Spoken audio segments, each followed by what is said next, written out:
Can you start by giving our viewers a sense of the big trends you're most keenly watching out for in the world of audience measurement this year? Well, certainly what we're trying to do is move away from measuring devices, measuring the TV screen, the phone screen, the tablet. It's all the same person. So we're moving from machine-based measurement to people-based measurement, which means we're really respecting and measuring time. Where does the consumer spend her whole day? And then how much of it is on which screen? And what exactly is she watching at each moment in time? So it's a big change, I think an exciting one, very respectful of the fact that the consumer is now in charge of her own experience. So give us a sense of how you're hoping to bring all these devices together and link it back to the same individual, and what impact this has on the way the media industry is run. So first of all, we have more data than ever before. Televisions are connected to the internet. Of course, the phones are connected to the networks. The set-top boxes from the cable companies can give us return path data. So we have many, many data sources that can give us a starting point. There's still a lot of error in that data. There's still a chance of double counting, and reconciliation to the same person is hard. So we use also an actual panel of people we know who agree to give us their data.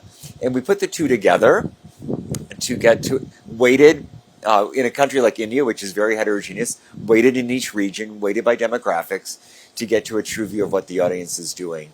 But it's been a great effort to reconcile. The other advantage we have in measurement, because we don't allow anything to be used for targeting, we can use data without violating privacy, because we only need enough data to reconcile it's the same individual. We don't need to know the individual. We don't track them in any permanent way. So this is very unique for us to, especially in a privacy centric world, which I think more and more governments are concerned about. Measurement becomes more important because we can do it privacy friendly. Okay, so and what are your plans for bringing this service to India? So we've been talking to many players in India, to the networks, to the advertisers, agencies. You have an organization called BARC, which measures the linear side. We've already been measuring digital with Nielsen's digital ad ratings. We've been talking about how these things can all come together. Of course, there needs to be agreement. Nielsen can't do it unilaterally.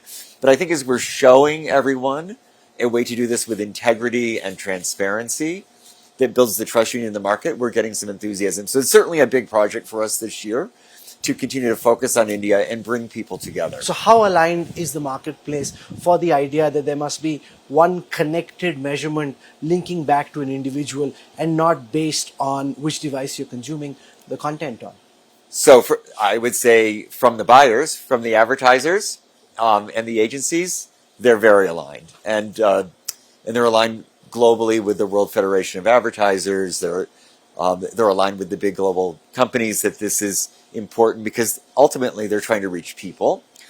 For the people in the media sector, I think there was intellectual agreement.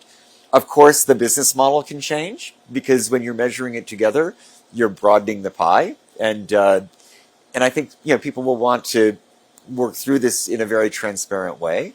I was really impressed by some of the government officials I saw, and your Ministry for Information and Broadcasting is really, I think, very thoughtful about this. So I find the movement is in the right direction in India, and in some ways, the enormous advances in India of technology, the growth of the mobile networks has made it even more important. But I think we still need to work together on the details.